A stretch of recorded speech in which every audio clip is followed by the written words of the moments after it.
सावधान। ओम नमः सिद्धेभ्य, ओम नमः सिद्धेभ्य, ओम नमः सिद्धेभ्य। ओंकारं बिंदु संयुक्तं नित्यं ध्यायन्ति योगिनः कामदं मोक्षदं चैव ओंकाराय नमो नमः। अविरल शब्द घनौघ प्रक्षालित सकल भूतल कलंकः मुनिभिरूपासी तीर्था सरस्वती हरतु न दूरितम् अज्ञानतिमिरान्धानां ज्ञानाञ्जलिशलाकया चक्षुरुन्मीलितं येन तस्मै श्री गुरुवे नमः। श्री परम गुरुवे नमः। परम प्राचार्य गुरुभ्यो नमः। सकल कलुष विध्वंसकं श्रेषां परिवर्धकं धर्म संबंधकं भव्य जीवन प्रतिबोधकारकं पुण्य प्रकाशकं पाप प्रणाशकमिदं शास्त्रं श्री गोमठ सार जीव कारण नामधेयम् अस्य मूल ग्रंथकर्तारः श्री सर्वज्ञ देवास्तदुत्तर ग्रंथकर्तारः श्री गंधर देवा प्रतिगंधर देवास्तेषां वचन अनुसार मासाद्य पूज्य श्री नेमी चंदाचार्य वीरचमिदं शास्त्रं श्रोतारः सावधानतया शृण्वन्तु। मंगलम भगवान वीरो मंगलम गौतमो गनि मंगलम कुंद कुंदाद्यो जैन धर्मोस्तु मंगलम सर्वमंगल मांगल्यम सर्वकल्याणकारकम प्रधानम सर्वधर्मानां जैनम जयतु शासनम जैनम जयतु शासनम जैनम जयतु शासनम। सरस्वती नमस्तुभ्यं वरदे कामरूपिणी विद्यारंभं करिष्यामि सिद्धिर्भवतु मे सदा। द्वादशं जिम्बानी माता की जय। परम मांगलिक ग्रंथ गोमठ सार जीव कांड जी की जय। नेमीचंद आचार्य की जय। टीकाकर्ता रत्नचंद्र मुक्तार जी की जय।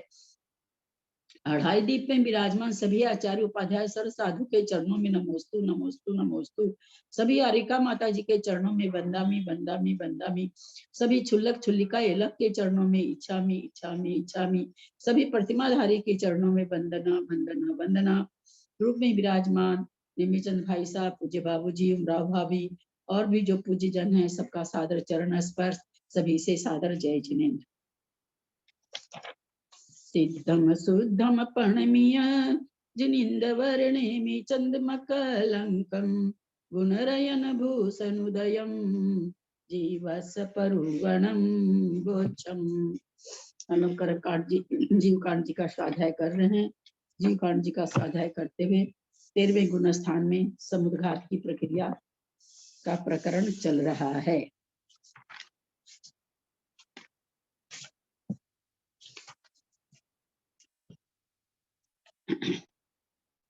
पेज नंबर 88, नीचे की 2 पंक्ति। कपाट समुद्घात के काल में शेष रही स्थिति के असंख्यात बहुभाग का हनन करता है। असंख्यात बहुभाग हमने समझा था कि मान लीजिए कितना है, 1000 प्रदेश है बचे हैं और असंख्यात 10 है। 1000 में 10 से भाग देंगे 100 आएगा। 100 को 1000 में से माइनस कर देंगे 900 आएगा। 900 का हनन कर देता है और 100 बचता है। कपाट समुद्घात के काल में शेष रही स्थिति के असंख्यात बहुभाग का हनन करता है। अप्रशस्त प्रकृतियों के शेष रहे अनुभाग के अनंत बहुभाग का हनन करता है। ऐसा क्यों लिखा यहाँ पर? ऊपर स्थिति लिखते समय कुछ नहीं लिखा, प्रशस्त अप्रशस्त, नीचे अप्रशस्त लिखा। ऐसा क्यों लिखा? बहुत बार बताए हैं, बहुत बार बहुत बार बहुत बार। अब आप लोग को समझ में नहीं आता है कि आता है, ये तो मुझे तब पता चलेगा जब आप लोग सही जवाब देंगे। ये प्रशस्त तो सिर्फ 3 आयु ही हैं। अप्रशस्त प्रकृतियों को जितना भी अनुभाग है, जो 3 आयु के बाद में जितनी भी स्थिति होती है वो तो सब अप्रशस्त ही होती है। तो अप्रशस्त के जितने भी अनुभाग उसको वो नष्ट कर देगा, क्योंकि सिर्फ प्रशस्त तो 3 आयु ही होती है। कचरा उत्तर है, उत्तर दें और कोई।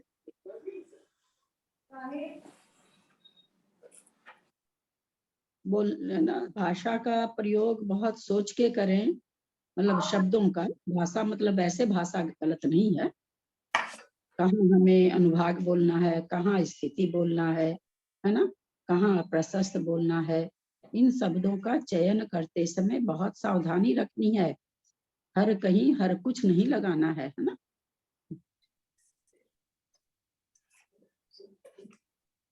किसी के पास उत्तर नहीं है इतना बार समझाने के बाद भी? इस बात का उत्तर नहीं है? कृष्णा जी का उत्तर गलत नहीं है, शब्द थोड़ी गलत बोल गई हैं, उत्तर तो उनका सही है। नहीं, 3 आयु कर्म हमारे जो हैं वो तो प्रशस्त हैं, उसके अलावा जो हमारे ये हैं ये जो हैं वो सब अप्रशस्त प्रकृतियां हैं, तो उनका बहुत सारा अनुभव जो होता है। अयो, आप तो उनसे भी 2 कदम आगे निकल गए। आप तो त्रिशला जी से भी 2 कदम आगे। क्या बोल रहे हैं आप लोग? क्या बोला आपने? 3 आयु प्रशस्त है, बाकी सारी प्रकृतियां अप्रशस्त है। ये ठीक है? सेंटेंस ठीक है? नहीं, जो आप बची आप लोग अपना बोला हुआ कॉपी में लिखिए, तो जो आप लोगों ने बोला है तो आपको पकड़ में आएगा। ऐसी चीज नहीं बता पाएंगे तब तो बहुत मुश्किल होगा। क्या पढ़ रहे हैं आप लोग? कर्म कांड भी पढ़ रहे हैं, तो छोटी सी चीज नहीं बोल रहे ठीक से। वही बोलने में तो खराब, वही चीज, वही गलती तो उन्होंने की है, वही गलती आपने कर दी। यद्यपि आप लोग के बोलने से हम समझ रहे हैं कि आपको अंदर से समझ में आ रहा है, ये हम समझ रहे हैं बढ़िया से, लेकिन आप लोग का उत्तर सही नहीं आ रहा है। कैसे बोलना चाहिए, क्या बोलना चाहिए, आप लोग बोल नहीं पा रहे हैं।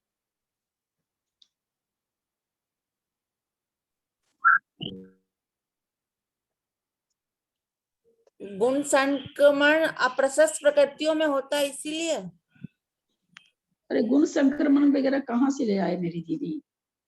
वो सब तो बोलना ही नहीं है ना। गुण संक्रमण तो यहाँ पर आया ही नहीं है ना। आज क्या बात है? आज कुछ त्योहार वगैरह है क्या? आज लोग ही नहीं आए हैं। आज कुछ है क्या जैन का? कुछ नहीं है, कुछ नहीं सब है कोई आज। घूमने गए हैं, कुछ है क्या आज?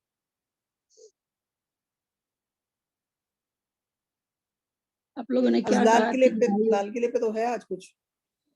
हाँ, वो सब 3 आयु शिखर प्रशस्त है, बाकी सब प्रशस्त है, बाकी सब अप्रशस्त है। ये सेंटेंस सही है क्या? बताने का वो कोशिश की थी। मैंने कहा कि बाकी जो अप्रशस्त प्रकृतियां हैं, 3 आयु प्रशस्त आयु को छेड़कर उनके जो अनंत उसका जो अनुभाग है, वो उसके फिर छोड़ दीजिए ना, अनंत वो तो बोलने की जरूरत नहीं है। मेरा इस सेंटेंस का जवाब दीजिए। आप दोनों ही कहेंगे हम ही दोनों जवाब दिए और हम ही दोनों फंस गए। आप लोग जो ये बार बार कह रहे हैं 3 प्रकृतियां छोड़ के बाकी प्रकृतियां अप्रशस्त है, ये सेंटेंस सही है क्या? ये वाक्य सही है क्या? इसमें गलती नहीं खोजिए नहीं, आप लोग।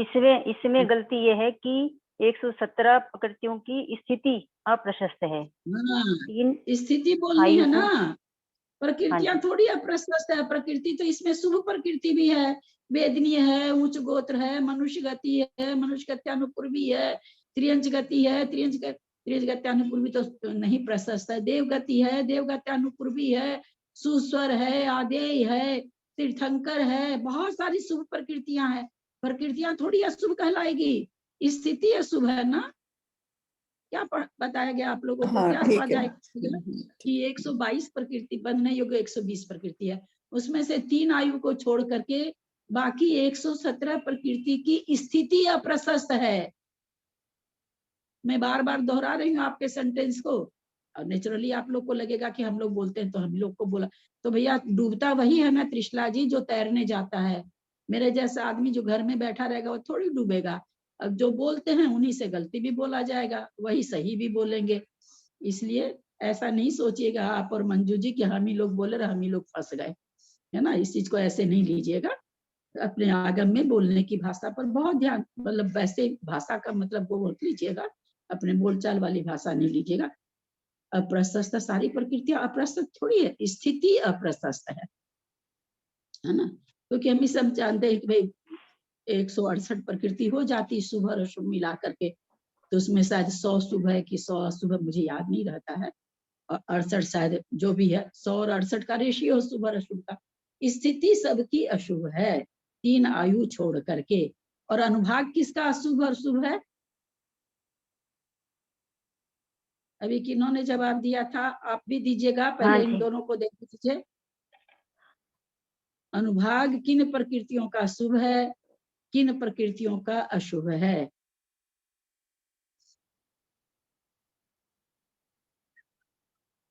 अनुभाग वैसे गिनती में तो याद नहीं है, साता बेचने का शुभ है, असाता बेचने का शुभ है, तो गिनती तो मुझे अच्छा, नहीं ऐसे याद है। बोलिए। हाँ, हाँ, साता ठीक है। बेचने का शुभ है, असाता बेचने का शुभ है, इस तरह से अनुभाग।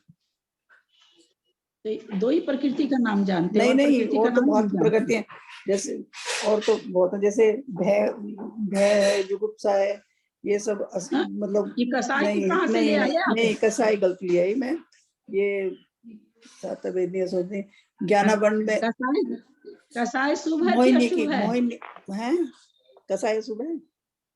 शुभ है। कौन अशुभ है? कसाई तो हाँ, आपने तो क्या मोहनी पूछा? वगैरह क्यों बोल रहे हैं?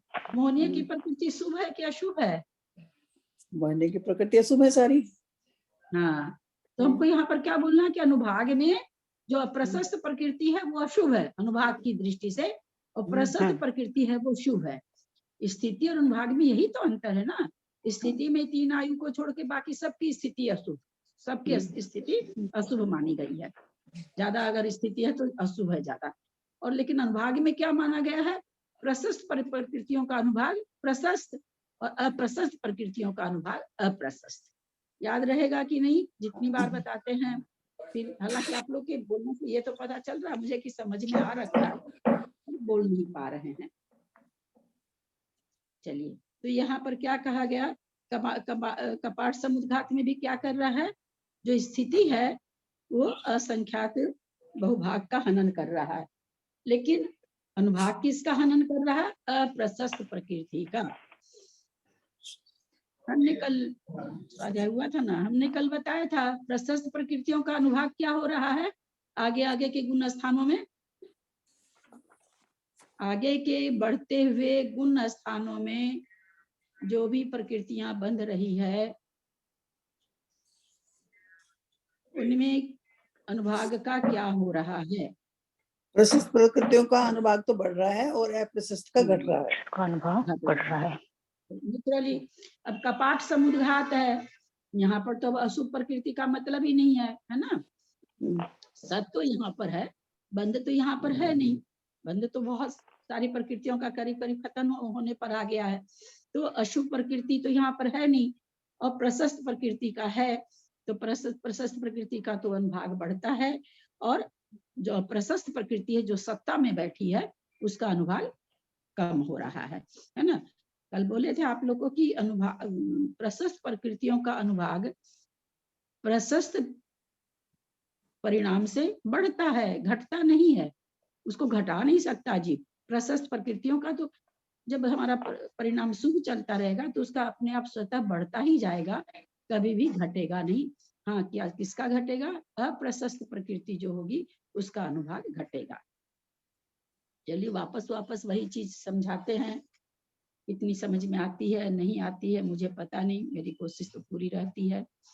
सुगम होने से यहाँ पर उक्त दोनों सूत्रों में कुछ व्याख्यान करने योग्य नहीं है। यहाँ पर भी गुण सेरी प्ररूपणा आवर्जित करण के समान है। जैसे आवर्जित करण में क्या था, क्या विशेषता थी आवर्जित करण की? आप लोगों से मैंने उस दिन कहा भी था कि मैं पूछूंगी, आवर्जित करण में क्या किया जा रहा था?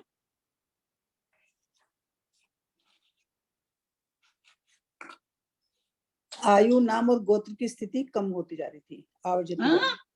हाँ, आयु नाम और गोत्र की स्थिति को कम करने के लिए नहीं। हाँ, ये तो समुद्घात में होता है ना, आवर्जित क्रम समुद्घात के समय होता है। हाँ हाँ, ठीक है। आयु नाम गोत्र की स्थिति, ये इन्हीं को समुद्घात में इन्हीं की तो स्थिति कम करते हैं।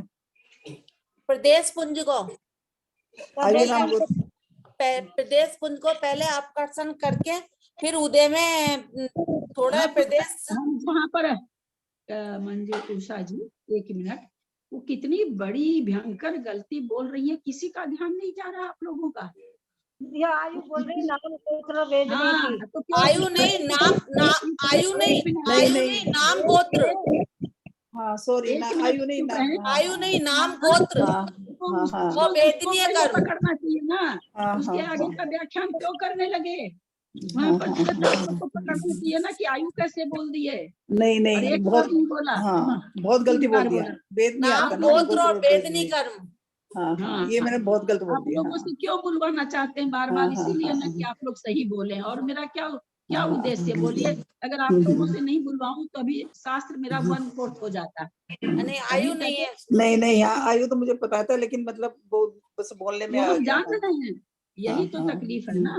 तकलीफ यही हाँ, आकर तो है कि जानते हुए शब्द नहीं निकालते हैं सही। हाँ, हाँ, और हम क्या कह रहे हैं आप लोगों को, हम इतनी देर से एक ही बात तो कह रहे हैं कि भाषा नहीं ठीक निकल रही है। हम भी समझ रहे हैं कि आपको आ रहा है, ऐसा नहीं कि हम नहीं समझ रहे हैं, इतना तो समझ में आ ही जाता है कि आ रहा है ना। तो आयु थोड़ी कम करता है। नहीं, नहीं, तो नाम वो गोत्र कम वेद नहीं। कम तो करता है, लेकिन एक चीज आई थी, कितनी कम करता है, कहाँ तक कम करता है, ये शब्द यहाँ पर चाहिए। हम स्पेशल 2-3 चीज आवर्जित करण का था जो आप जब तक लोगों को मैंने सहयोग केवली समझाया और था। अयोग, जब तक सहयोग केवली और अयोग केवली संयोग नहीं बनता, तब तक संख्यात संयोग और स्थिति कम करता है। संख्यात संयोग गुना कम अयोग करता केवली जाता के काल तक, अयोग केवली के हाँ काल तक। इसके सहयोग संयोग और केवली का अयोग के जितना काल बचा है, हाँ अब आप चुप हो जाएं। सहयोग केवली आवर्जित करण का लास्ट जो पॉइंट था, हमने ये समझा था, उसके पहले 2 पॉइंट समझा था। ये लास्ट पॉइंट था कि भाई कहाँ तक कम करता, कितनी स्थिति कम करता है। असंख्यात गुण श्रेणी, असंख्यात गुण श्रेणी जो करते जा रहा है, तो बोले जितना काल 13वें गुण स्थान का बचा, सहयोग केवली का बचा, और जितना काल अयोग केवली का बचा है, उतने काल तक के प्रदेश पुंज को, उसकी स्थिति और प्रदेश पुंज को खत्म करता जाता है। तो ये चीज यहाँ पर अभी वहां पर ये क्यों उठाना पड़ा। आवर्जित करण तो हुआ था कब, जब समुद्र घात शुरू नहीं हुआ था, समुद्र घात के पहले। अब यहाँ पर क्या है, दंड समुद्र घात हो गया, कपाट समुद्र घात में वापस ये चीज कह रहे हैं कि भाई अब जो समय बचा, कौन कौन सा बच गया, प्रतर, लोकपूर्ण समुद्र घात और 14वें गुण स्थान का काल। तो अब जो समय बचा, उतने समय के लिए, समय का जो प्रदेश पुंज है रख करके, और बाकी सबको वो इसमें हनन कर देता है। जो आया ना भी, असंख्यात भाग स्थिति का हनन करते जाता है, यहाँ तक वो, क्यों अगले ही अंतर्मूर्त में तो उनको मोक्ष हो जाना है ना। अब तो मोक्ष से अब तो आगे ठहरना नहीं है, तो स्थिति तो हटानी ही पड़ेगी ना। समझ में आई बात, इसलिए मैं बार बार आप लोग से पूछती हूँ। मेरे को कोई किसी ने कहा भी, आप इतना बार बार सबको पूछते हो, समझ में आई ना, समझ में आई ना, आगे बढ़ जाया करो। मैं कि नहीं भाई, हम, मेरा नेचर ही नहीं वो मैं आगे बढ़ जाऊं। लोगों को समझ में नहीं आए, ऐसे तो पढ़ाती तो अभी तक आधा ग्रंथ हो जाता, कब का ही हो जाता आधा ग्रंथ। सुगम होने से यहाँ पर उक्त दोनों सूत्रों में कुछ व्याख्यान करने योग्य नहीं है, क्योंकि हम पहले ही बता चुके हैं कि आवर्जित करण में क्या किया जाता है। वही चीज यहाँ भी हो रही है। असंख्यात गुणी गुण श्रेणी निर्जरा होकर असंख्यात गुणी गुणित रूप से प्रदेश पुंज को दे करके हनन करता जा रहा है। हनन करते करते जितना काल बचा है, उतने काल के प्रदेश पुंज को जब बचता है, तो ये यहाँ पर खत्म, रुक जाता है। इस प्रकार केवली समुद्र कब तक चलता है कपाट समुद्र घाट, जब तक इतने प्रदेश पुंज बचे हैं जो 13वें गुण स्थान और 14वें गुण स्थान में प्रदेश पुंजों का हनन हो सके। उतने प्रदेश पुंज जब तक नहीं आते हैं, तब तक कपाट समुद्र घाट में हनन होता रहता है। हालांकि एक ही समय की स्थिति है, समय तो है नहीं। उसी एक समय में देखिए, एक ही समय में असंख्यात बहुभाग, असंख्यात बहुभाग, बताइए पता नहीं क्या होता एक समय में। ये चीज इतनी बार कैसे होती है, ये तो क्योंकि अपने लोग को तो 1 घंटा में भी कहे तो नहीं समझ में आए, तो समय में तो क्या समझ में आएगा। चलिए, यहाँ पर भी गुण श्रेणी पर रूपना आवर्जित करण के समान है। असंख्यात गुणित होते हुए प्रदेश पुंजों को, स्थितियों को भी खत्म करता जाता है। इस प्रकार केवली समुद्घात की तीसरी अवस्था विशेष है विद्यमान केवली के स्वरूप का निरूपण करने के लिए सूत्र प्रबंध को कहते हैं। तत्पश्चात तीसरे समय में मंथ, अरे वाह, मंथ नाम के समुद्घात को करता है। देखिए नया नाम, जिसके द्वारा कर्म मथा जाता है उसे मंथ कहते हैं। अघाती कर्मों के स्थिति और अनुभाग के निर्मथन के लिए केवलियों का जीव प्रदेशों की जो अवस्था विशेष होती है, प्रतर संज्ञा वाला वह मंथ समुद्घात है। बोलिए, तो नया नाम सुनने को मिला, अभी तक सुना ही नहीं था। धन्य हो मुख्तार साहब। क्यों है तो उन्होंने क्या कह दिया कि जिसके द्वारा कर्म मथा जाता है उसे मंथ कहते हैं। मुख्तार जी ये तो बता दीजिए कि अभी तक मथा नहीं गया था क्या कर्म? कैसे पूछे, अब तो मुख्तार जी भी नहीं है।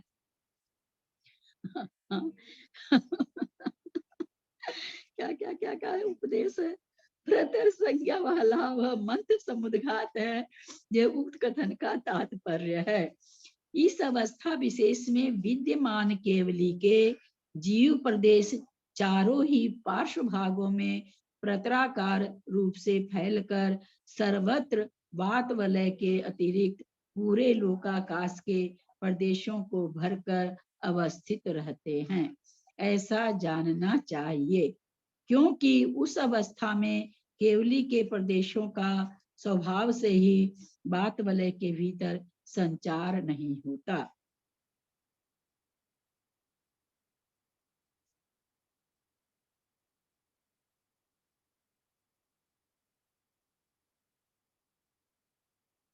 ये यहाँ पर कपाट में जो लिखे थे, कपाट में लिखा था इन्होंने त्रिगुणे बाहुल्य की तो ठीक है, कुछ कम 14 राजु प्रमाण आयाम की अपेक्षा तथा 7 राजु प्रमाण विस्तार की अपेक्षा वृद्धि हानिगत विस्तार की अपेक्षा वृद्धि को प्राप्त होकर स्थित रहता है।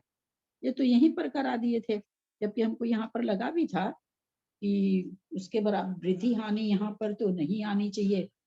कपाट में तो होता है कि जितने बैठे हुए उसके तिगने रूप होकर के पूरे फैल जाते, ऊपर लिखा भी है तिगना के बाहुल्य, लेकिन फिर ये नीचे जो लिख दिए 7 राजु प्रमाण विस्तार की अपेक्षा वृद्धि हानिगत विस्तार की अपेक्षा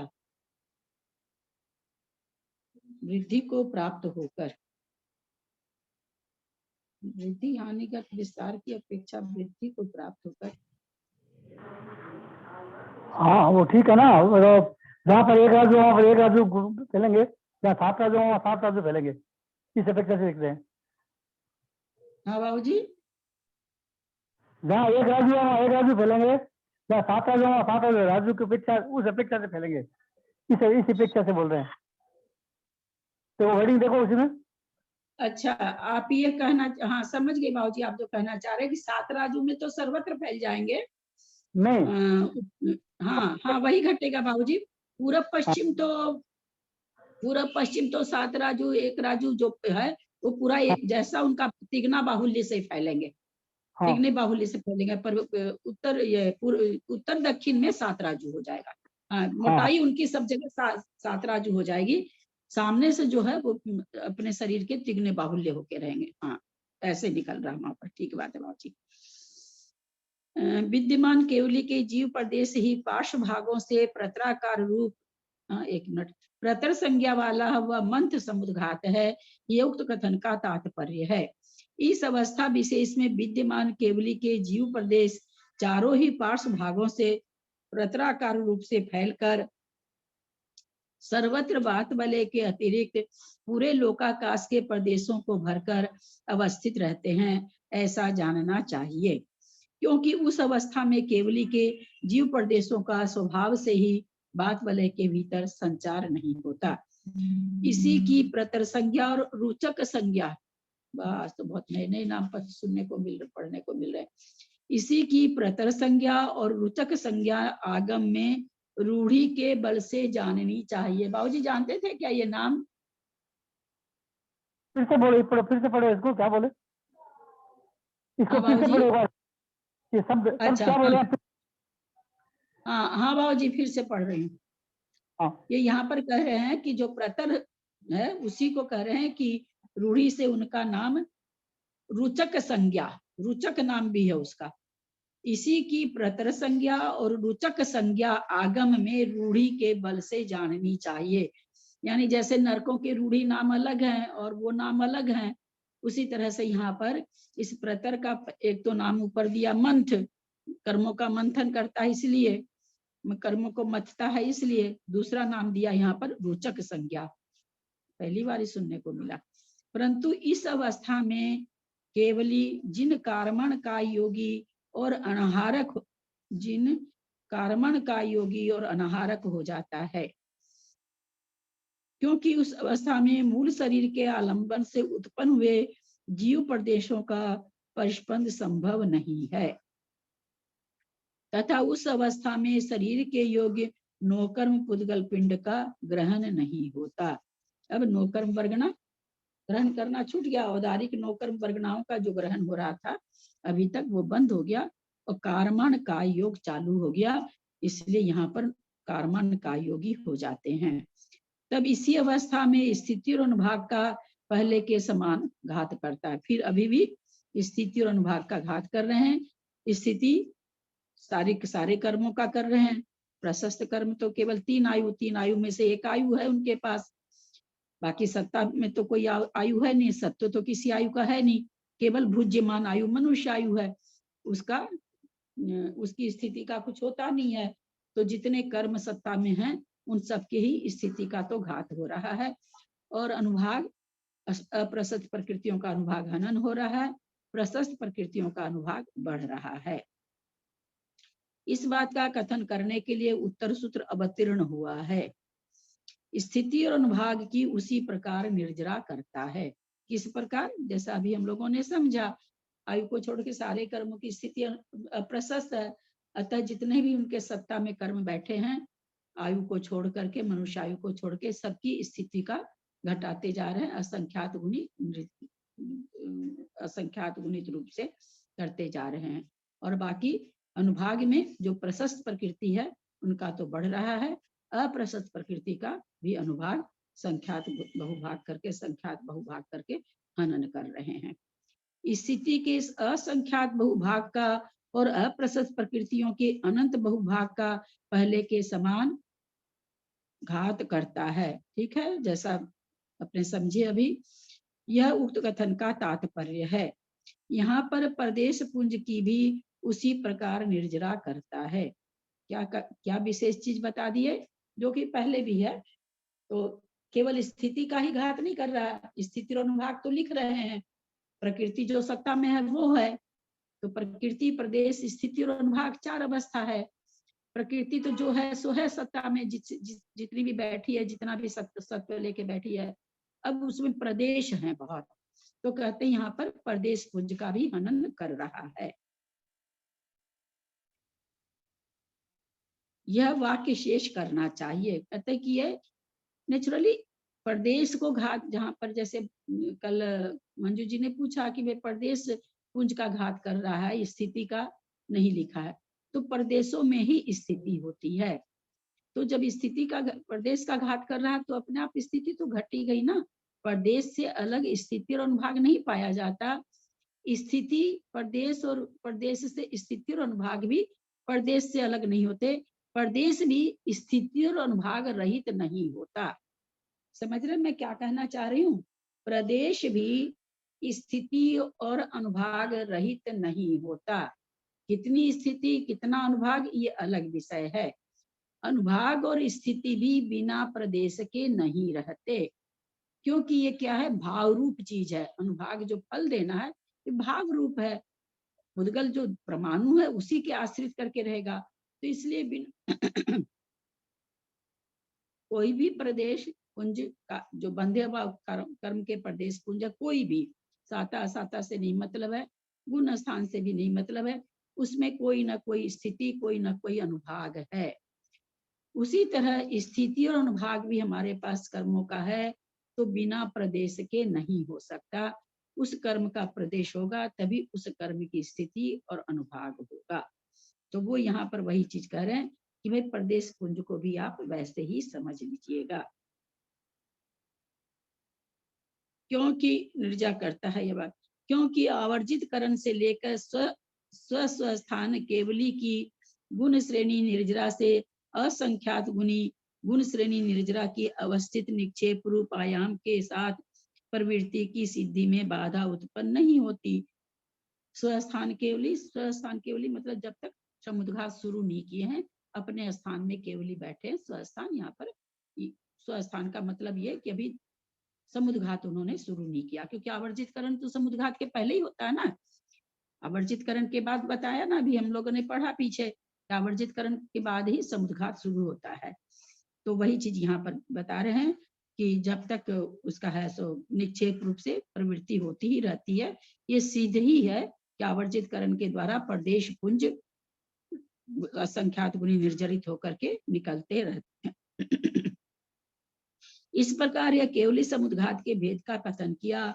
अब चौथे समय में लोक पूर्ण संज्ञक समुद्घात को अपने संपूर्ण प्रदेशों द्वारा समस्त लोक को पूरा करके प्रवृत्त करता है। इसका ज्ञान कराने के लिए आगे का सूत्र आरंभ करते हैं। तत्पश्चात चौथे समय में लोक को पूरा करता है।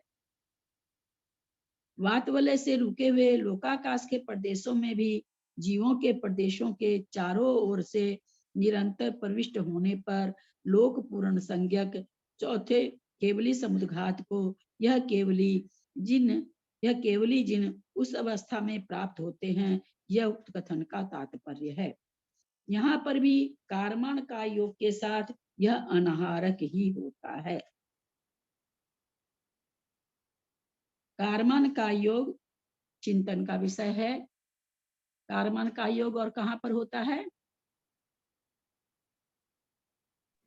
विग्रह अवस्था में, विग्रह गति में। जब जीव ऋजु गति से नहीं जाकर के विग्रह गति में जाता है तो कारमान का योग होता है। अब यहाँ पर एक प्रश्न उठाया गया कि जब ये कहा जाता है कि विग्रह एक गति से दूसरी गति को प्राप्त करने के लिए विग्रह गति होती है अथवा कारमान का योग होता है, ये परिभाषा यहाँ पर दोनों यहाँ पर नहीं टिकेगी, क्योंकि ऐसा नहीं हो रहा है कि समुद्घात केवली समुद्घात के बाद मोक्ष हो रहा है।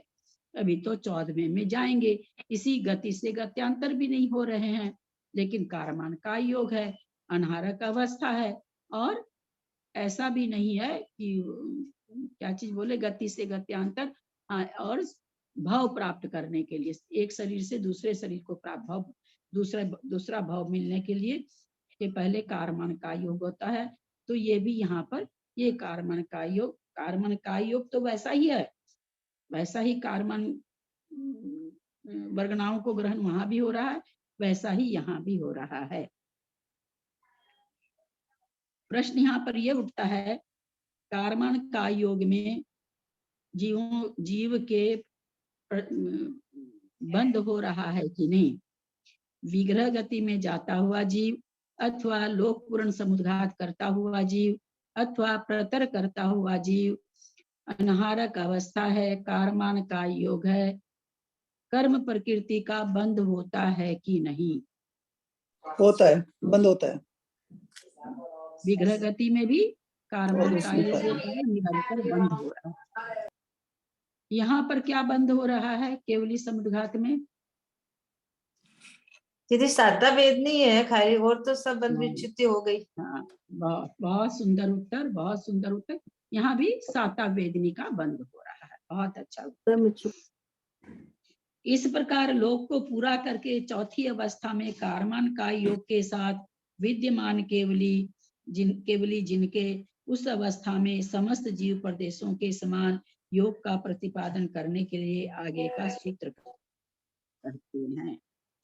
दीदी एक क्वेश्चन था, लोक पूर्ण समुद्घात में योग,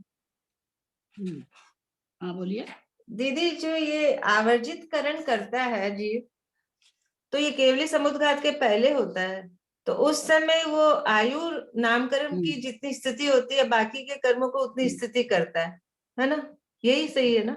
ये ऐसा ही होता है ना? नहीं ना, वो तो समुद्घात में करता है, तो फिर आवर्जित वहां तो उन कर्म, हाँ सुनिए, वहां पर एकदम साफ आया। देखिए निकाल, आप शायद नहीं थी एक दो क्लास में लगता मुझे, 1 मिनट आपको भी बताते हैं। जैसे इसमें आज तो ऐसे ही बोले ना कि तीनों कर्म के बराबर उसकी हो जाती है, आयु कर्म के बराबर। और समुद्र घाट में ये समुद्र, लोग बता रहे हैं कि वो जो बचे हुए कर्म प्रदेश हैं उनको वो एक एक करके नष्ट कर रहा है। आज के प्रकरण से ऐसे लगा मेरे को। नहीं, एक मिनट, एक मिनट, पेज नंबर 84 में ऊपर से तीसरी पंक्ति देखें। इस प्रकार असंख्यात गुणी श्रेणी रूप से निक्षेप करते हुए शेष रहे संयोगी के काल से और अयोगी के काल से विशेष रूप से अवस्थित गुण श्रेणी शीर्ष को प्राप्त होने तक करता है। जितना काल शेष बचा है वहां तक तीनों कर्मों को ले जाता है। हाँ तो मतलब काल शेष होना मतलब जितना आयु के बराबर ही हो गया ना, काल तो आयु के हिसाब से ही होगा। हाँ, गुण स्थान का काल तो आयु के बराबर होगा, ये आपका कहना ठीक है। लेकिन जो प्रदेश पुंज है अभी नहीं, स्थिति भी घटा रहा, आगे स्थिति भी तो घटा रहा है, आया तो है यहाँ पर। ये देखिए जो 1 मिनट, जो भी अभी लोगों ने पढ़ा ना,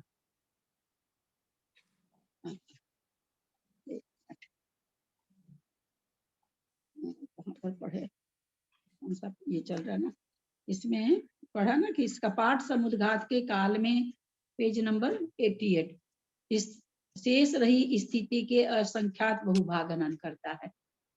तो हनन कर रहा भी तो स्थिति का कर रहा है, तो इसका शेष, मतलब स्थिति आयु की, हाँ स्थिति मतलब कर्मों की स्थिति तो उतनी ही रहेगी जितनी आयु कर्म की स्थिति है ना। स्थिति माने समय।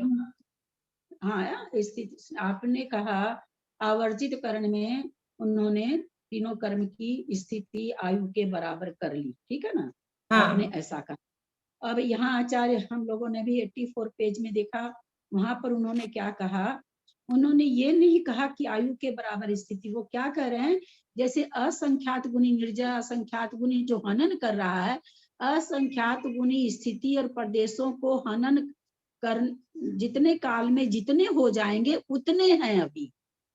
समझिए, अंतर समझिए, है ना। बहुत अच्छा प्रश्न किया मंजू जी, बहुत ही अच्छा। मेरा भी चिंतन गया आपके कारण, मैं भी एक बार तो सोची कि वहां पर कर दिया, अभी यहाँ पर तुरंत ये दिमाग में आ गया मेरे कि वहां पर, यहाँ पर ये क्या कर रहा है आवर्जित करने में, मतलब जो आगे उस समय में जितने प्रदेश पुंज और स्थिति को हनन कर सकता है वहां तक की छोड़ के बाकी सबका हनन कर देगा।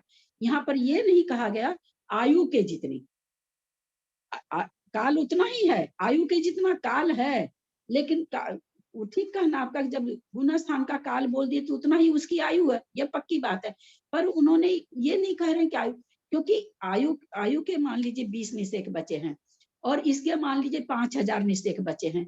अब 5000 निषेक को 20 आयु के निषेक 20 समय के हैं, तो 20 समय के निषेक में 5000 में आप भाग 5000, हम इसको 4000 मान लेते हैं, तो 20 से भाग देंगे तो अपने क्या आएगा 200, तो 200 निषेक वो एक एक समय में खीरेगा। मेरी बात समझे, मतलब इतने निषेक बचेंगे जो उसकी स्थिति समान नहीं है। काल समान कैसे है, कैसे समान कि जितने काल में जितने प्रदेश पुंज और जितने स्थिति खीर सकती है उतना को छोड़ करके बाकी सारी आवर्जित करण काल में खत्म कर देगा। फिर उसके बाद क्या होगा, आयु के एक समय और उसका प्रदेश कितना 200, आयु का दूसरा प्रदेश उसका प्रदेश कितना 200, ऐसे करके खीरेगा। हाँ वो ठीक है। हाँ तो इसलिए स्थिति समान नहीं है। नहीं स्थिति तो जितनी भी है, वो स्थिति जितनी भी है खत्म कब हो जाएगी, जितनी आयु है उसी के अंदर। इसलिए अब स्थिति समान कहाँ करता, खिराते एक समय ऐसा आया कि 10 प्रदेश, तो 10 समय आयु के बचे और इनके भी 10 प्रदेश बचे। एक समय ऐसा आ जाएगा, लोग पूर्ण करके फिर दंड में आए, फिर कपाट में आए, नहीं सॉरी प्रतर में आए, दंड में आए, प्रतर में आए, कपाट में आए, दंड में आए। उस समय जब वापस आएंगे वहां पर क्या क्या होगा कि अब दो जो हम लोग कहे कि 20 प्रदेश हो 4000 प्रदेश, वो खत्म हो जाएगा वहां पर।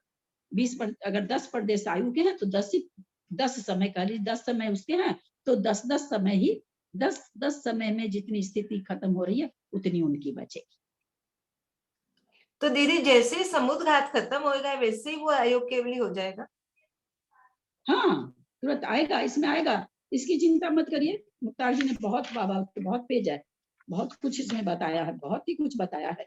हम तो विकास भैया का भी, विकास भैया एक दिन में 7वें गुण स्थान नहीं सॉरी 9वें गुण स्थान से मोक्ष एक ही दिन में करा दिए, एक ही क्लास में करा दिया। आप सोचिए वो कितना सा पढ़ा है।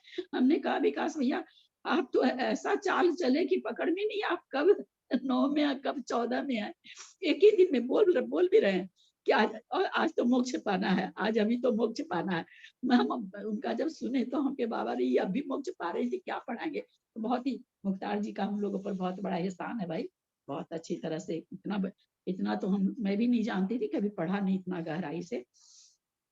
दीदी इसका इसलिए मतलब ये हुआ कि आवर्जित कारण के खत्म होते ही 7 या 8 समय जो ये लगता है केवली समुद्रघात का, उतना ही समय बचा उसका, उतना ही बचना चाहिए। और आगे ये बताएंगे, आ ही रहा है ना। अपने थोड़ी सी जहां तक पढ़ रहे हैं वहीं तक कल्पना करें, क्योंकि बहुत सारी चीजें नई नई मिल रही है, इसलिए थोड़ा सा कंफर्म होके आगे की बात मैं नहीं बोलना चाह रही हूँ। जब सामने आ ही गई है चीज, अभी तक तो सुनी सुनाई तो नहीं थी मेरी, लेकिन मोटे रूप में पढ़ी हुई थी। मोटे रूप में बहुत कुछ बोल जाते हैं ना अपने लोग, मोटे रूप में बोल जाते हैं इतना 2000 सागर तरस पर्याय है, जबकि तरस पर्याय 2000 सागर वर्ष पृथकत्व है। तो बहुत सारी चीजें ना अपने सामान्य अर्थ में कुछ और बोल जाते हैं, यहाँ पर बहुत विशेष खोल के दिए हैं, इसलिए अपने इसको पढ़ लेते हैं, फिर अपने इस पर चिंतन करेंगे तो ज्यादा अच्छा रहेगा। चलिए, इस प्रकार लोक को पूरा करके चौथी अवस्था में कार्बन का योग के साथ विद्यमान केवली जिनके उस अवस्था में समस्त जीव प्रदेशों के समान योग का प्रतिपादन करने के लिए आगे का सूत्र कहते हैं। लोक पूर्ण समुद्घात में योग की एक वर्गना होती है, इसलिए वहां सम योग, देखिए क्या क्या चीज आ रही है, ये सब थोड़ी पढ़ा हुआ है हम लोग का। इसलिए वहां सम योग जानना ही है क्या खाली, अच्छा समयोग ऐसा जानना। लोक पूर्ण समुद्घात में विद्यमान इस केवली जिनके लोक प्रमाण समस्त जीव प्रदेशों में योग संबंधी अविभाग प्रतिच्छेद वृद्धि हानि के बिना सदृश ही होकर परिणमते हैं। पूरे लोक में छा गए, अब तो न हानि हो सकती है, न हानि है न वृद्धि है, पूरे क्षेत्र को घेर लिया और घेर करके परिणमन अब उनमें हो रहा है।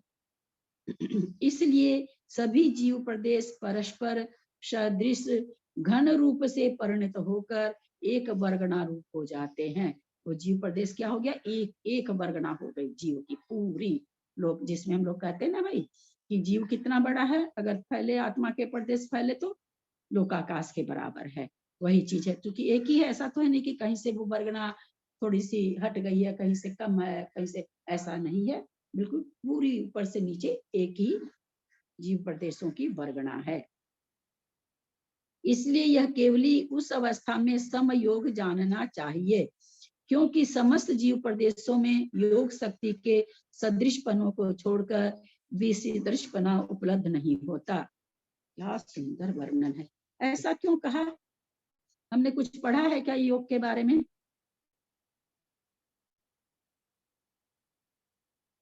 योग ये क्वेश्चन यहाँ क्यों मुख्तार जी ने ये संबोधन क्यों दिया, ये देशना क्यों दी? सदृश पाया जाता है विसदृशपना को छोड़कर। ये केवल उस अवस्था में संयोग जानना चाहिए, क्योंकि समझ जीव प्रदेश संयोग सदृश।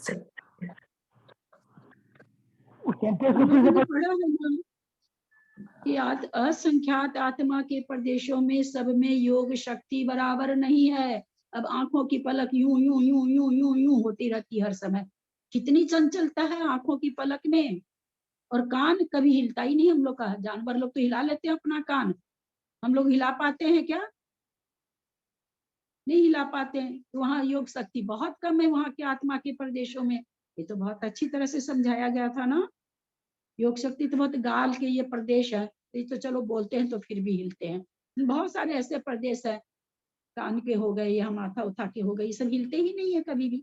नाक के प्रदेश से कभी हिलते ही नहीं है, मुंह के बराबर हिलते रहते हैं, जीभ के बराबर हिलते रहते हैं, आंख की पलक बराबर हिलती रहती है, अंगलियां बराबर हिलती रहती है। जितनी अंगली हिलती है उतना पहुंचा नहीं हिलता है, जितना पहुंचा हिलता है उतना कोहनी नहीं हिलती है, जितनी कोहनी हिलती उतना ये नहीं हिलता है ना। जितना घुटना हिलता है उतनी जंघा नहीं हिलती, जितनी जंघा हिलती है उतना कमर नहीं हिलता है ना। तो जहां जहां के योग शक्ति वहां वहां के आत्मा के प्रदेशों में हम लोगों ने पढ़ा है, जघन योग शक्ति, उत्कृष्ट योग शक्ति, मध्यम योग शक्ति, ये पूरा हम लोगों ने पूरा प्रकरण पढ़ा है। उस समय हमने जाना है कि योग शक्ति आत्मा के प्रदेशों में भिन्न भिन्न तरह की पाई जाती है।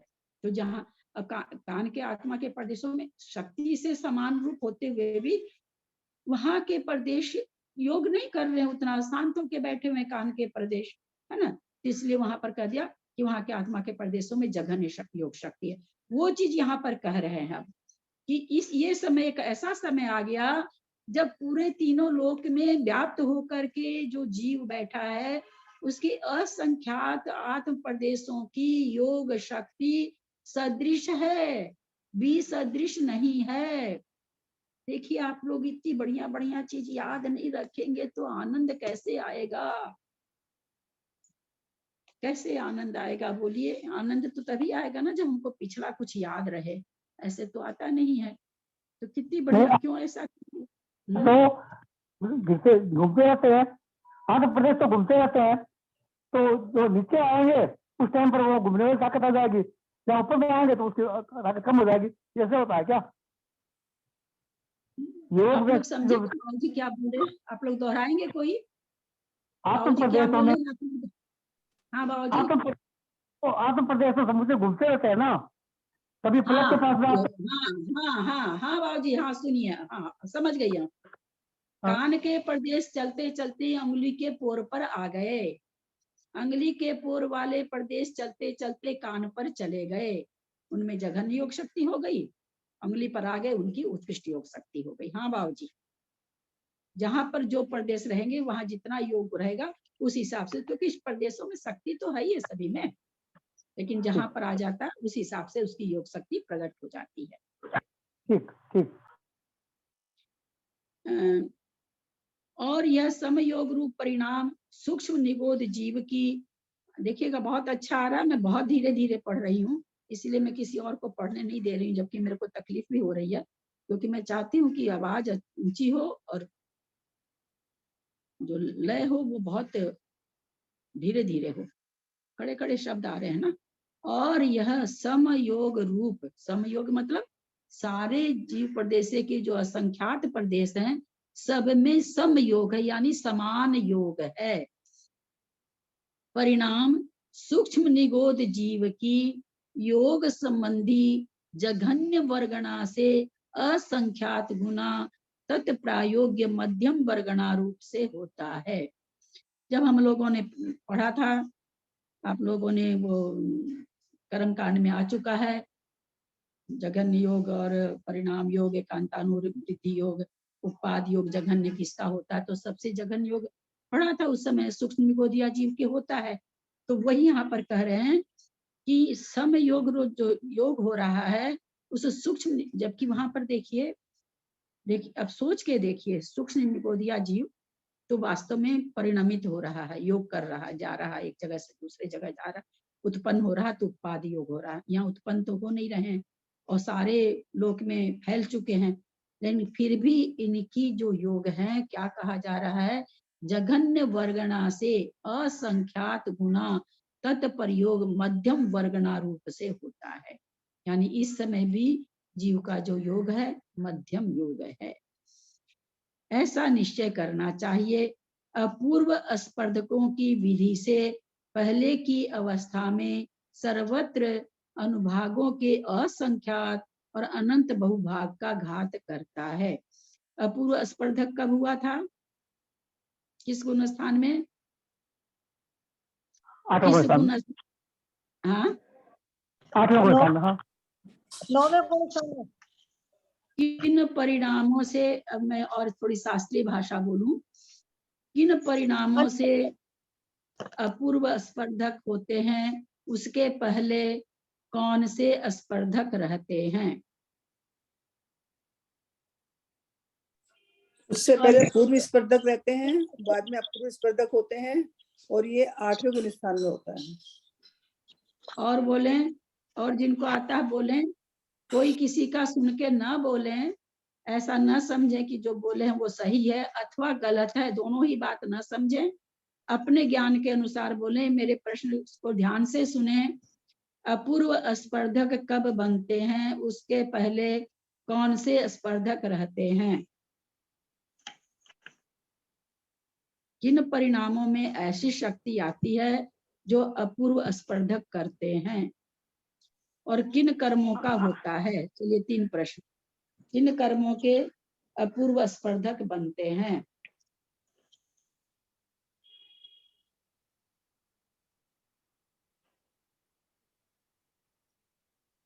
दीदी आप बताइए।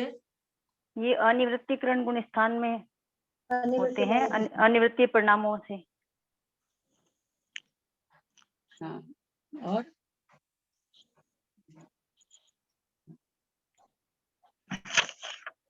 अपूर्व स्पर्धक किन कर्मों के बनते हैं?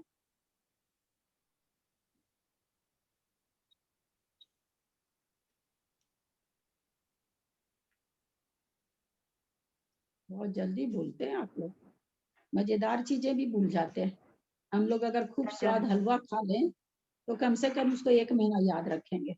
ओहो, उस दिन तो बहू ने जो हलवा बनाया था क्या टेस्टी था। 1 महीना क्या, हमको लगता पूरी जिंदगी गाना गाते हैं। हमको तो ऐसा लगता है, हम अपनी बात बोलते हैं भाई, आप लोग की नहीं बोलते हैं। बिल्कुल याद रखते हैं कि ओहो, उस दिन जैसा हलवा तो आज तक नहीं खाया, उसका स्वाद हमको आज तक याद रहता है।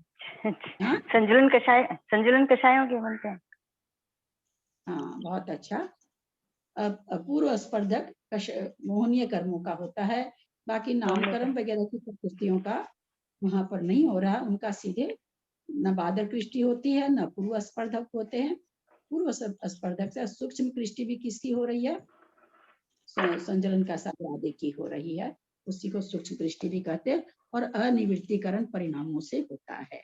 बहुत अच्छा। तो अपूर्व स्पर्धक हमने कहाँ पढ़ा था? अनिवृत्तिकरण 9वें गुण स्थान में पढ़ा था। 8वें गुण स्थान में कुछ भी नहीं होता। स्थिति कांडघात होता है, अनुभाग कांडघात होता है, गुण संक्रमण होता है, गुण श्रेणी निर्जरा होती है। ये 4 आवश्यक होते हैं। आवश्यक याद रखना चाहिए किस गुण स्थान में कौन से आवश्यक होते हैं। कैसे हम लोग करेंगे? तो आप कहेंगे कि क्या ललिता जी, हम लोग कोई बुद्धिपूर्वक करेंगे? अपने आप ही हो जाएगा। अपने आप होने के लिए भावना तो भानी पड़ेगी ना। कब हमारा भी ऐसा समय हो भगवान कि हमारे भी कषायों अपूर्व स्पर्धक रूप हो जाए, बादल कृष्टि हो जाए, सूक्ष्म कृष्टि हो जाए। ऐसा मेरा भी कब पुण्योदय हो कि हमारा भी ऐसा हो। अपूर्व स्पर्धक की विधि से पहले की अवस्था में सर्वत्र अनुभाग के असंख्यात अनंत बहुभागों का घात करता है। क्योंकि 8वें गुण स्थान में क्या कर रहा है? स्थिति कांडक घात और अनुभाग कांडक घात। देखिए इसमें तो लिखा ही हुआ है, जरूरत ही नहीं आपको याद करने की भी।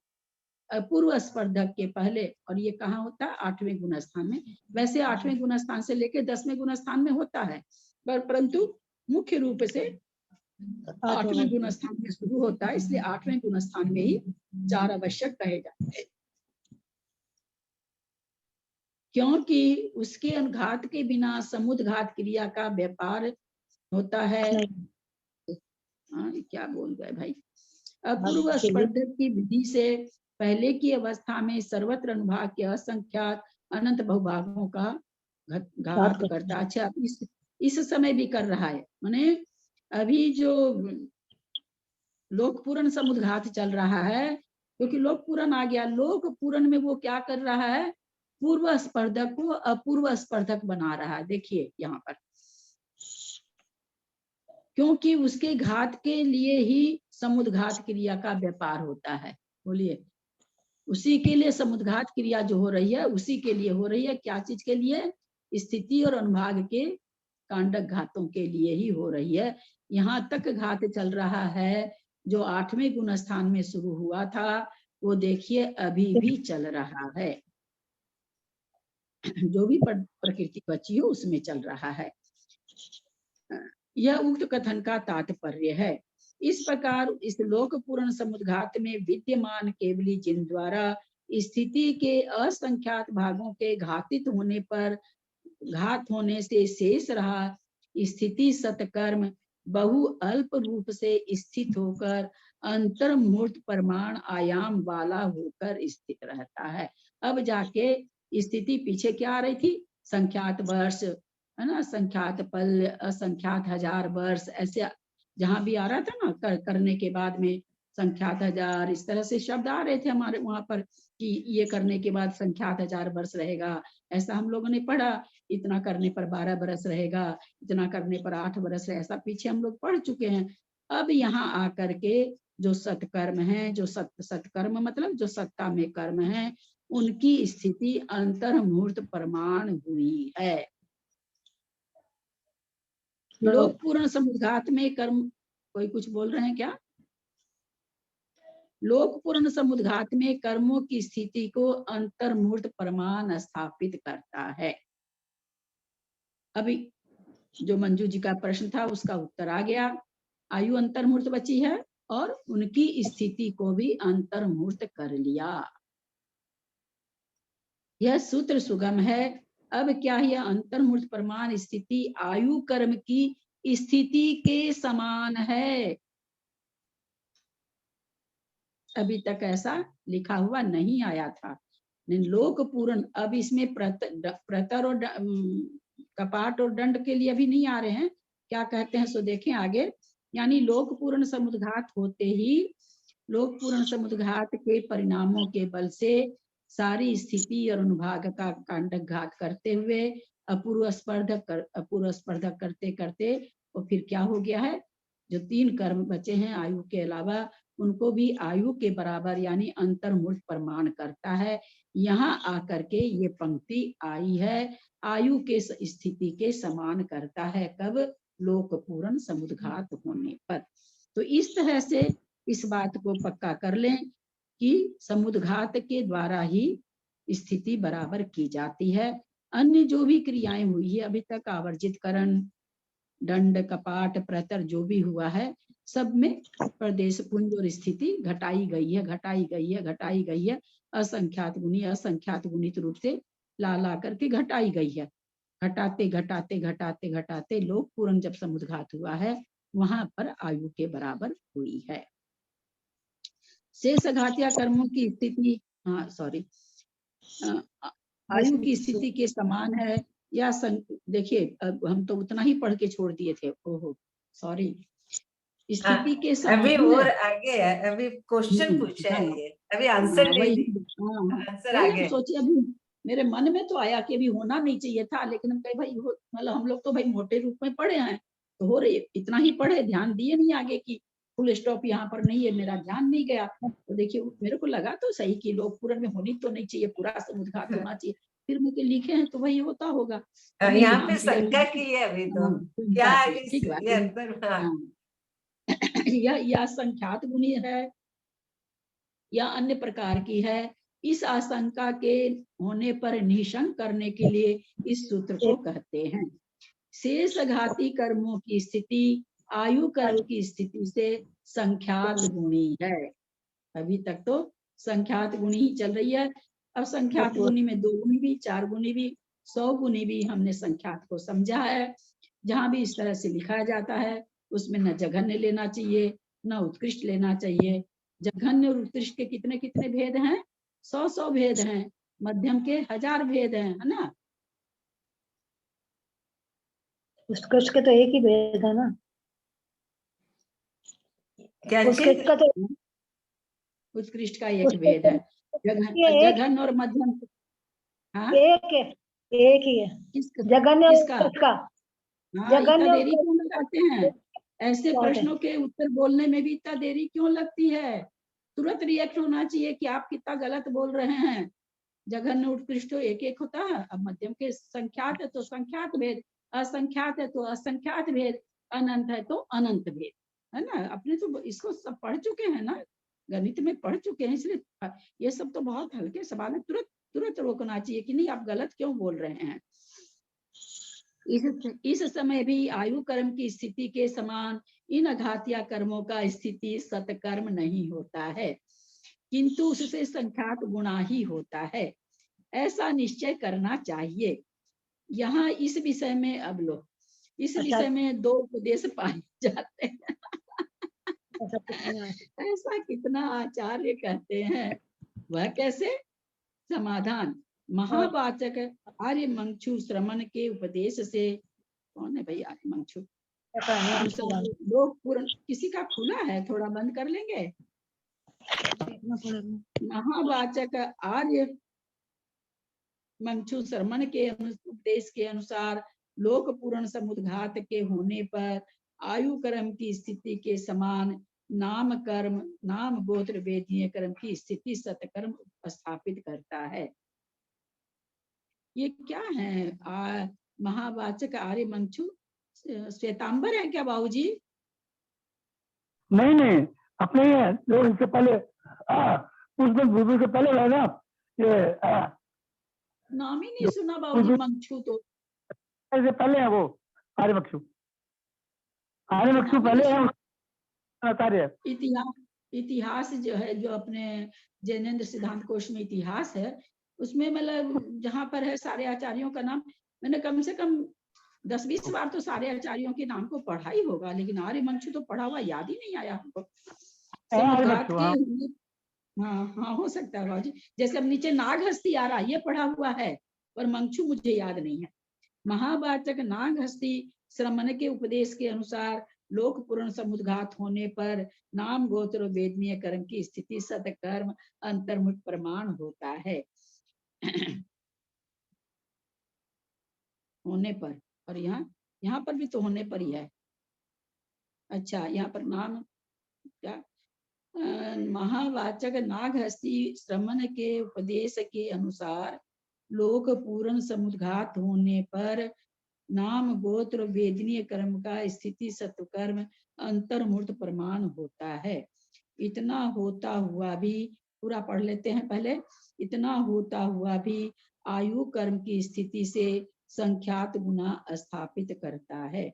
यानी आर्य मंक्षु के हिसाब से तो आयु कर्म के बराबर हो गया लोक पूर्ण होने पर, परंतु नागहस्ती जो श्रमण है, तो ये इनका नाम आया बाबूजी वीरसेना, मतलब ये जीवकांड जी है, जीवकांड जी, ये जीवकांड, कर्मकांड और त्रिलोकसार, ये सारे तीनों धौला जी के ऊपर से ही लिखे हुए। तो इसमें वीरसेनाचार्य का नाम, वीरसेनाचार्य से ये पहले हुए, इसलिए इनका नाम आया है क्या? वीरसेन तो बहुत बाद में है ना, 1000 वर्ष बाद हुए हैं। वो तो कहते वीरसेन तो बहुत, हाँ बहुत बाद में हुए हैं। हाँ 1000 वर्ष का फर्क है। हाँ, यहाँ पर नागहस्ती जी तो कह रहे हैं आयु से संख्यात गुणित बचा हुआ है, और जो आर्य मंक्षु हैं वो क्या कह रहे हैं, बराबर हो गया है लोक पूर्ण करने पर। दो आचार्य का मत यहाँ पर दिया है। अब देखिए, परंतु यह व्याख्यान संप्रदाय चूर्णी के विरुद्ध है, क्योंकि चूर्णी सूत्र में स्पष्ट रूप से आयु कर्म की स्थिति से शेष घातिया कर्मों की स्थिति संख्यात गुणी निर्दिष्ट की है। इसलिए प्रभायमान, प्रभायमान मतलब जो चलन में ज्यादा है, इसके बोलने को बोलते हैं लोग, जैसे बोलते हैं ना भाई समुद्घात सब नहीं करते, कम करते हैं, तो एक एक चीज रहती ना, कि एक चीज ज्यादा मान्यता रहती है। एक चीज आर्य का, आचार्य का मत तो है, लेकिन प्रभामान उतना, मतलब बस बता दिया जाता है कि दो मत है, परंतु प्रभामान नहीं रहता। तो वही यहाँ पर कह रहे हैं कि प्रभामान उपदेश यही प्रधान रूप से अवलंबन करने योग्य है, अन्यथा सूत्र से के प्रतिनियत होने से आपत्ति आती है।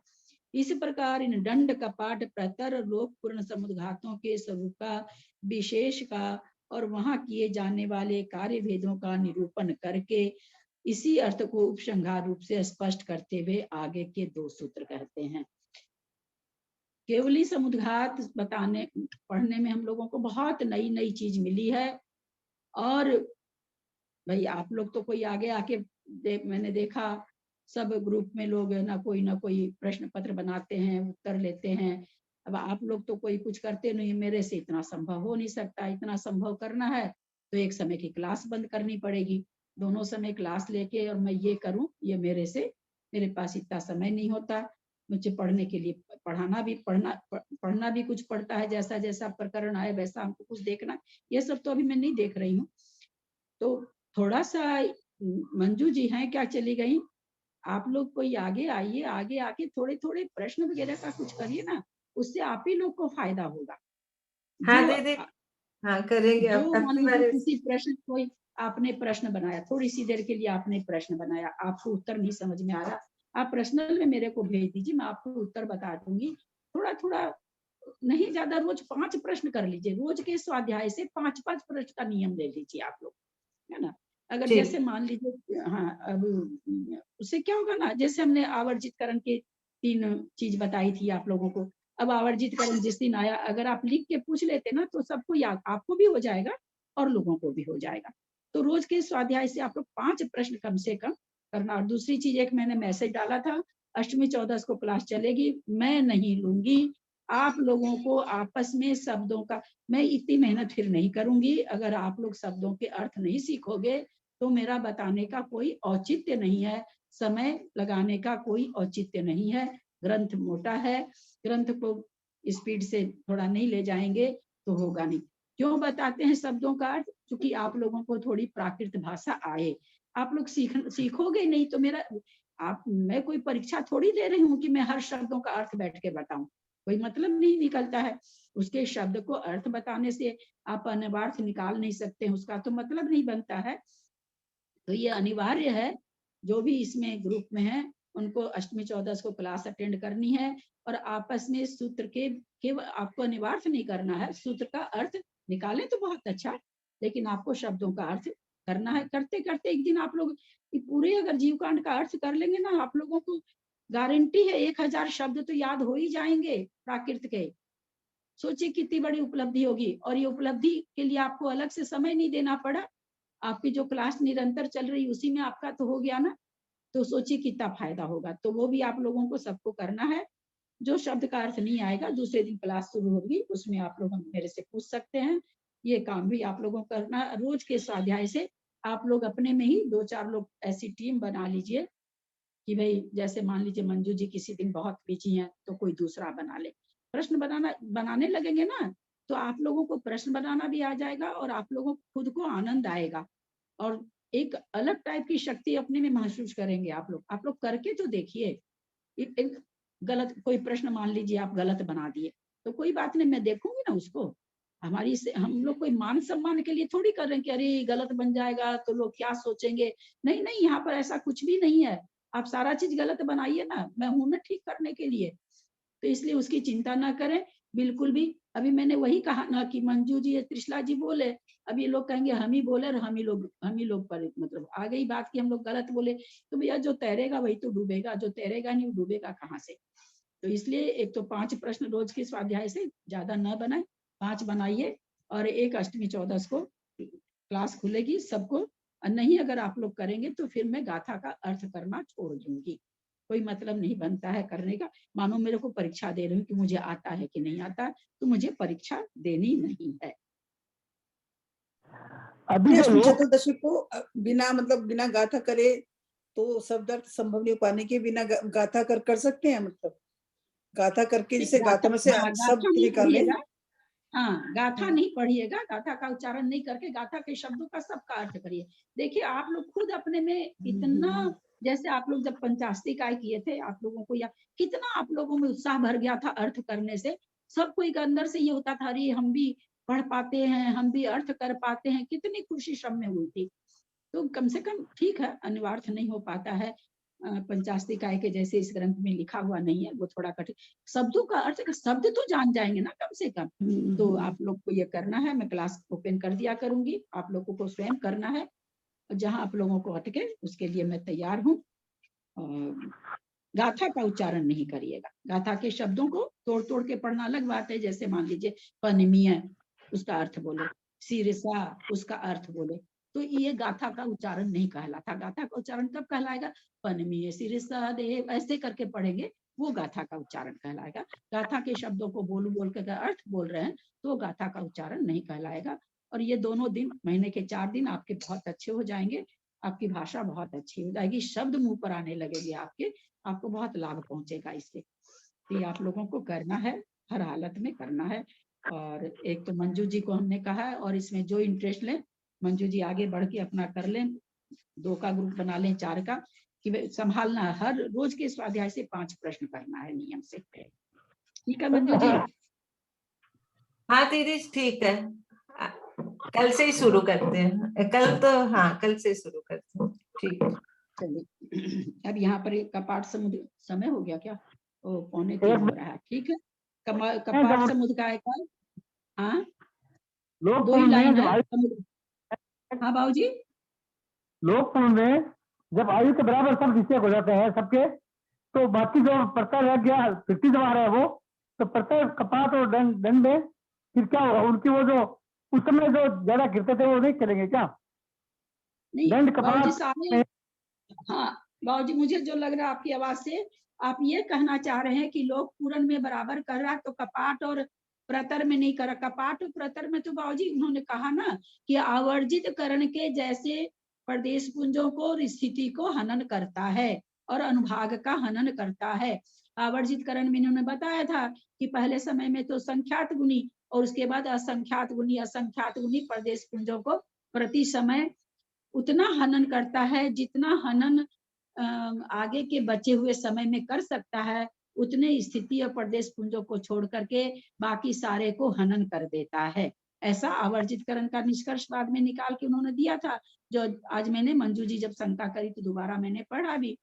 अब आप क्या पूछ रहे वहां प्रति समय बाबूजी लोक पूरन में तो कर रहा ना, लोक पूरन में भी करते करते लोक पूरन के अंत में एक आचार्य तो कह रहे हैं बराबर हो गया है, एक आचार्य कर रहे हैं अभी नहीं बराबर हुआ है। ये 2 हम लोगों को बराबर हो जाएंगे तो ये बाकी का 3 फिर से आ रहे हैं, फिर से आ रहे हैं। जब लोग फिर आ रहे हैं ना, वो दंड कपाट प्रतर में, कपाट में और दंड में आएंगे ना फिर से, तो उसमें फिर अच्छा, उनको हाँ हाँ उतरते समय जो आप कह रहे हैं वापस प्रतर कपाट और दंड में आएंगे। हाँ तो जैसा एक एक समय में वो जितने जितने प्रदेश पुंज एक बराबर खिलते जाएंगे बाबूजी, अब वो असंख्यात गुणित होकर के नहीं खिलेंगे। मान लीजिए एक समय में अब 20-20 प्रदेश का खिलने का बचा है, स्थिति तो है जितनी है, प्रदेश पुंज मान लीजिए 20 बचा है, तो अब लगातार अब हर समय में वो 20-20 पुंज ही खिलेंगे और स्थिति तो आयु के समान ही है। अब वो बात खत्म हो गई, अब खाली बराबर। ठीक है, हाँ अब वो सारी चीज खत्म हो गई। अब जैसे जैसे आयु का एक एक समय के साथ में एक मतलब क्या कहेंगे, एक नाप से ही सारे समय में वो प्रदेश पुंज खिलते चले जाएंगे। अब कोई संख्यात गुनी असंख्यात गुनी कुछ भी नहीं रहा, और उतने ही प्रदेश बचे हैं जितने क्या इसका काल बचा है, उतने ही प्रदेश बचे हैं और उतनी ही स्थिति बची है। ठीक है, ठीक है।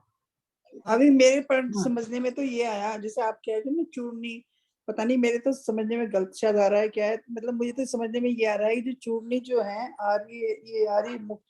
आर्य मंक्षु जी जो हैं वो ये कह रहे हैं कि मतलब इनकी जो मतलब इसकी शेष रहती है, मतलब आयु से ज्यादा उनकी जो कर्म है, मतलब तीनों जो आघाती कर्म है उनकी जो स्थिति है वो ज्यादा रहती है संख्यात गुनी, मतलब समान लिखा है ना, नहीं उसमें मुझे लिख रहा है, मुझे लग रहा है कि जो मैं पुनः पढ़ देती हूँ, मैं पुनः नागस्ती की मुझे लग रहा है समान रहेगी। एक बार मैं पुनः पढ़ती हूँ, ध्यान दीजिए। महावाचक आर्य मंचु श्रमण के उपदेश के अनुसार लोक पूरन समुद्घात के होने पर आयु कर्म के स्थिति के समान, साफ लिखा हुआ है, आयु कर्म की स्थिति के समान नाम गोत्र और वेदनीय कर्म का स्थिति सत्कर्म स्थापित करता है ना, एकदम साफ ही लिखा है, उसके बराबर कर लेता है।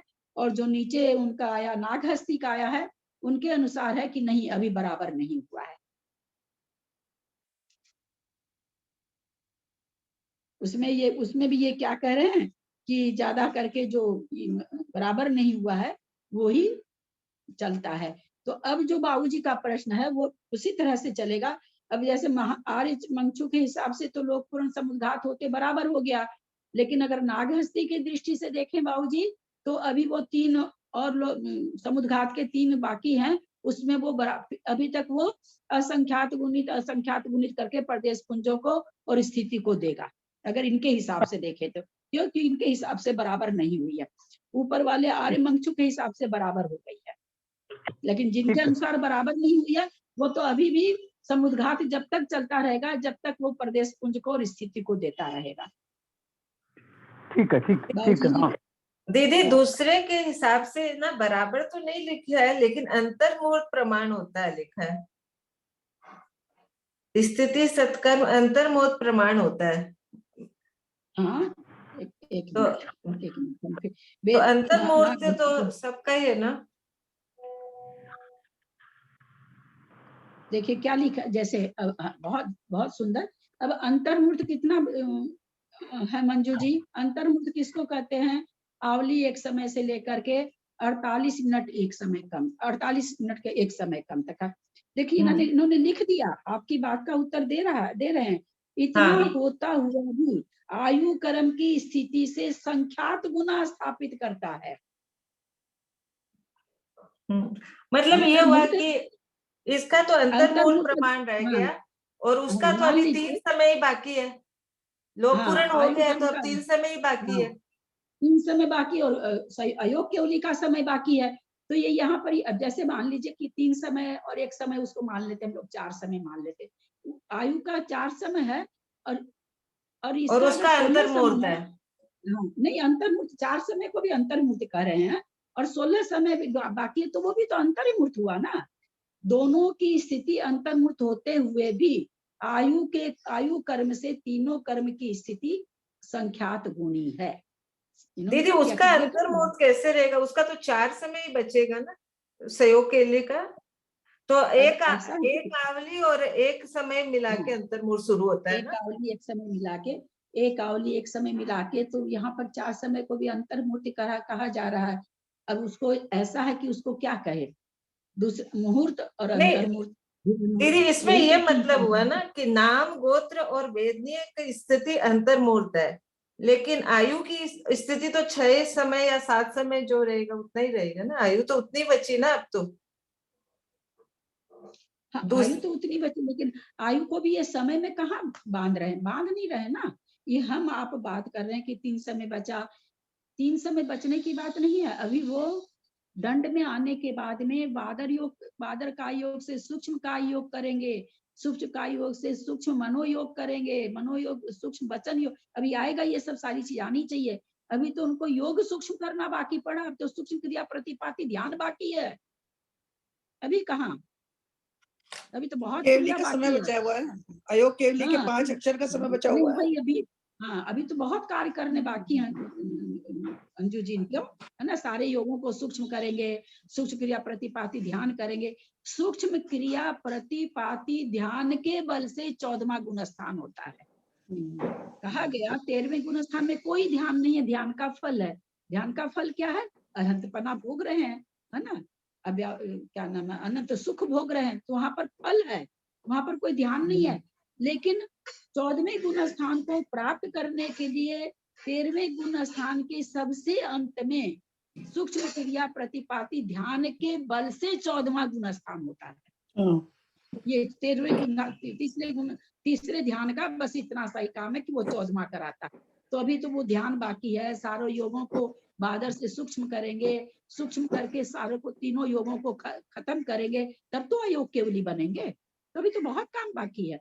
इसलिए ना अभी यहाँ पर हम लोग इतना ही समझे, आयु कर्म कितना है ये ऐसा कुछ निर्धारित। ऊपर उन्होंने अंतर्मुहूर्त कहा आयु कर्म को, तो हम लोग यही समझे कि आयु कर्म भी अंतर्मुहूर्त है, अन्य कर्म भी अंतर्मुहूर्त है, लेकिन अंतर्मुहूर्त होते हुए भी आयु कर्म से संख्यात गुना है। बस इसको ऐसे है ना, क्योंकि अगर समय वाली चीज रहती तो आचार्य लिख देते यहाँ पर कि भाई आयु का 4 समय बचा, उससे संख्यात गुना उसका बचा। इसका मतलब नहीं, अभी समय है उसमें, उसका भी अंतर्मुहूर्त है, और उसका वही अंतर्मुहूर्त उसका भी है, लेकिन उसे संख्यात गुना अंतर्मुहूर्त है। जैसे मान लीजिए वहां 2 आवली है, तो वहां पर क्या है 4 आवली। संख्यात गुना 2 से गुना करे तो 4 आवली है, 4 से गुना करें तो 8 आवली है। इस तरह से इसको समझे हम लोग।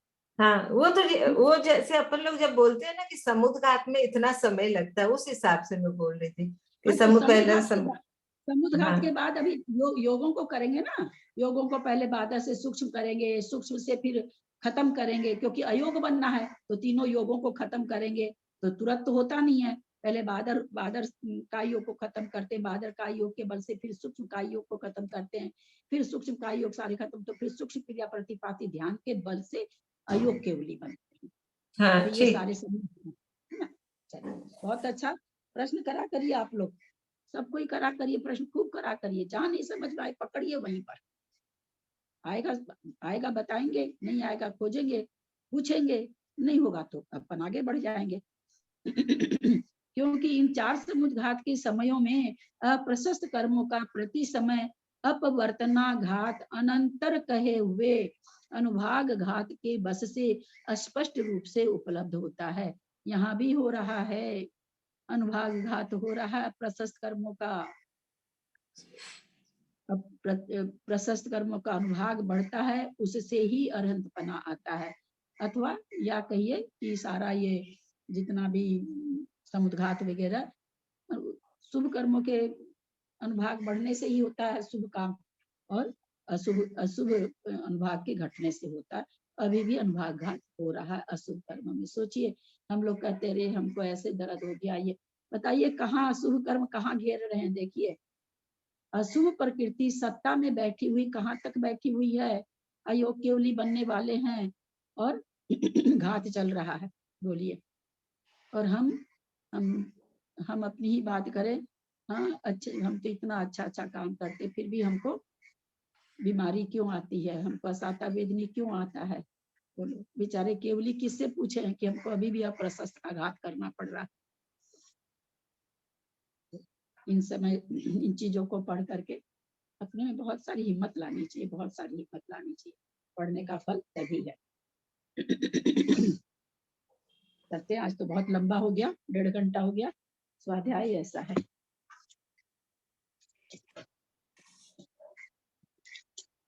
वाणी स्तुति कर लेते हैं। हाँ, जिनवाणी स्तुति कर लेते हैं। यद्यक्षरमात्रा पदवाक्यहीनं मया प्रमादादि किञ्चनोक्तं तन्मे क्षमित्वा विदधातु देवी सरस्वती केवलबोधलब्धिं। बोधि समाधि परिणाम शुद्धि स्वात्मोपलब्धि शिव सौख्य सिद्धि।